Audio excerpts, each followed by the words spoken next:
Olá a todos, bem-vindos à nossa aula de biologia. Hoje falaremos sobre os filos do reino Animalia, sendo eles os anelídeos e os moluscos. Em primeiro, vamos falar um pouco sobre os moluscos. Os moluscos são animais invertebrados de corpo mole que, em sua maioria, apresentam conchas protetoras. Algumas espécies, como polvos e lesmas, não apresentam concha, e em outras, como as lulas, a concha é interna e reduzida. Aqui estão algumas características dos moluscos. Todos os moluscos apresentam simetria bilateral, são triblásticos, ou seja, apresentam 3 folhetos embrionários, são celomados, ou seja, possuem uma cavidade corporal revestida por mesoderme e denominada de celoma, e por último, são protostômios.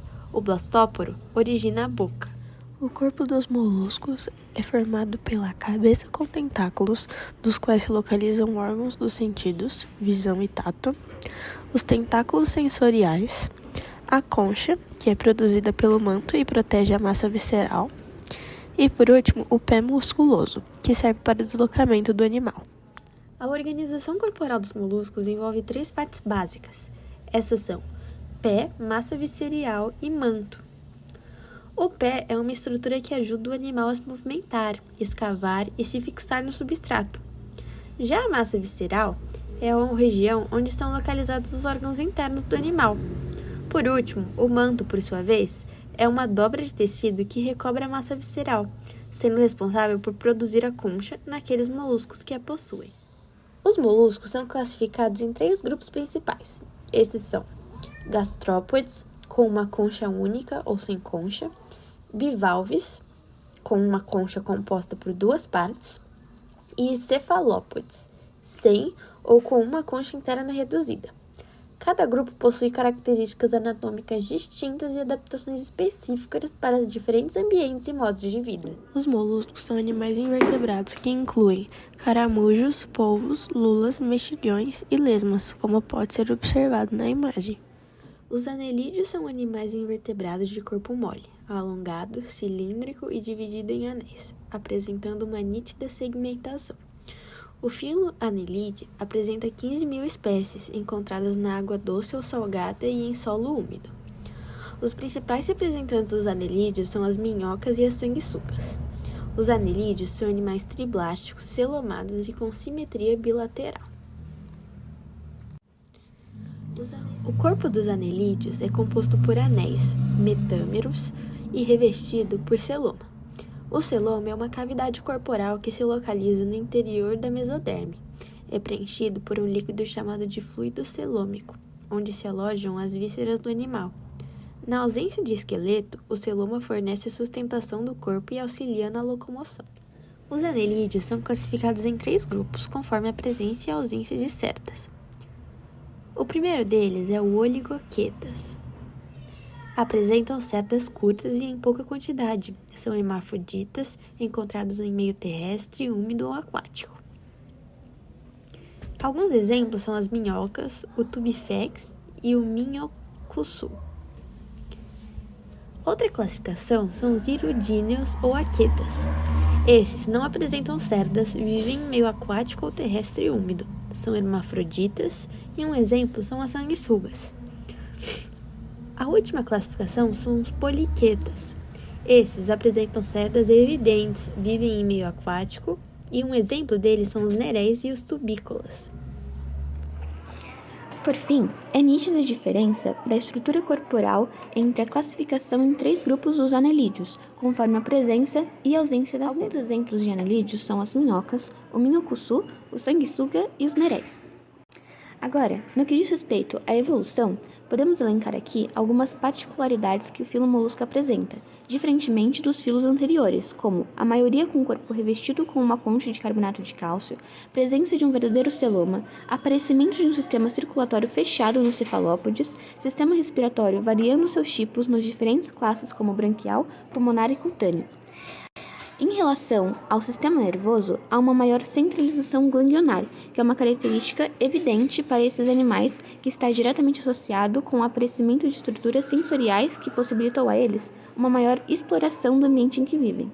Nos anelídeos, a metamerização corporal foi um importante passo evolutivo que proporcionou uma maior independência das partes corporais do animal, associado com uma maior flexibilidade e mobilidade do corpo do animal, e comparado com os filos anteriores, a digestão passa a ser totalmente extracelular. Assim, é possível analisar na escala evolutiva a diferença entre os moluscos e os anelídeos, no que diz respeito ao corpo segmentado, celoma, simetria bilateral e tecidos verdadeiros. Atualmente, cientistas concentram sua atenção para identificar aspectos evolutivos. Estudiosos abordam a descoberta de um fóssil de lesma com 480 milhões de anos na China e destaca a relevância deste achado para o estudo da evolução dos moluscos, fornecendo dados sobre as características anatômicas e a história desses animais. Além disso, a descoberta do fóssil sugere que as lesmas já existiam em um estágio inicial da evolução dos moluscos, o que contribui para o conhecimento sobre a história desses organismos. Além disso, um verme de 500 milhões de anos ajudou a entender a evolução das minhocas. Nesse estudo, pesquisadores puderam entender como surgiram a cabeça dos anelídeos. A partir disso, estudiosos identificaram um aspecto importante da evolução. Como os anelídeos, grupo de animais que inclui as minhocas e as sanguessugas desenvolveram sua cabeça. O verme parece sugerir que a cabeça dos anelídeos evoluíram de um segmento posterior do corpo que tinham um par de cerdas, uma hipótese sustentada pelo desenvolvimento da biologia de muitas espécies de anelídeos modernos, afirma Karma Nangiku, ao Live Science. Para compreendermos a posição dos filos na escala evolutiva, é necessário compreender as aquisições que os mesmos foram adquirindo ao longo dos tempos.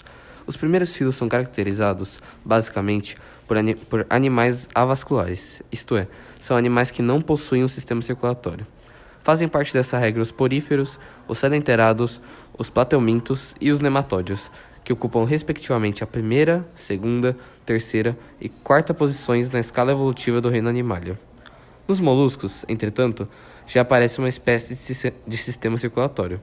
Contudo, ele é um sistema aberto, uma vez que o sangue bombeado pelo coração flui por uma curta distância por meio de vasos sanguíneos, sai deles e banha as células em algumas regiões do corpo.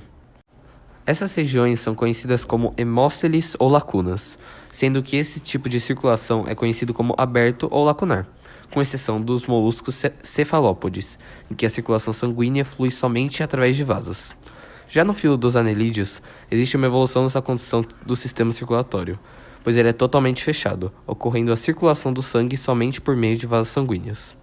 O sistema circulatório fechado é mais eficiente e, por isso, coloca os anelídeos como um filo posterior ao dos moluscos, representando uma maior evolução do sistema circulatório. Bom, agora vamos ver se você entendeu da matéria. Estão prontos para resolver alguns exercícios? Exercício número 1. Na escala zoológica, os primeiros animais que apresentam estruturas especializadas para a respiração são os... Alternativa A, espongiários. Alternativa B, quinidários. Alternativa C, plateumintos. Alternativa D, moluscos. E alternativa E, nemateumintos. Se você assinalou a alternativa D, moluscos, ela está correta. Até porque os moluscos foram os primeiros animais a conseguirem esse feito, com a presença de brânquias, tendo como exemplo o polvo e a lula, e pulmões primitivos, tendo como exemplo o caracol e o caramujo. Questão 2. Qual dos animais está filogeneticamente mais relacionado à lula? Caramujo, lombriga, planária, minhoca ou tatuzinho? Se você selecionou a alternativa A, parabéns, você acertou. Até porque uma das principais características desse grupo de animais é ter o corpo mole, por isso mesmo são chamados de moluscos. Geralmente a fisiologia desses animais é pé, cabeça e massa visceral, e fazem parte desse filo os animais como os caramujos, as lulas, as ostras, as lesmas e os polvos. Considerando os filos da escala evolutiva zoológica, pode-se afirmar que são simultaneamente celomados, protostômios e segmentados. Agora basta você selecionar a alternativa correspondente ao espaço que deve ser preenchido nas duas lacunas. Bom, se você assinalou a alternativa B, Você acertou, até porque os anelídeos e os antrópodes são seres celomados, protostomados e segmentados, correspondendo à alternativa B. Bom, vamos para a quarta e a última questão. Um biólogo encontra uma nova espécie de animal de aspecto vermiforme. A princípio, fica em dúvida se este é um representado da fila Annelida ou Nematódia. Para decidir entre duas opções, você recomendaria a ele que examinasse a presença de alternativa A, simetria bilateral, alternativa B, segmentação corporal, alternativa C, sistema circulatório aberto, alternativa D, sistema digestivo completo, ou alternativa E, sistema nervoso difuso. Bom, se você assinalou a alternativa B, correspondente à segmentação corporal, você acertou. Até porque os anelídeos são vermes de corpo segmentado, no que diferem dos animais vermes, como os exemplos dos nematódios. Bom, foi isso, chegamos ao fim. Esperamos que tenham aprendido e até a próxima aula.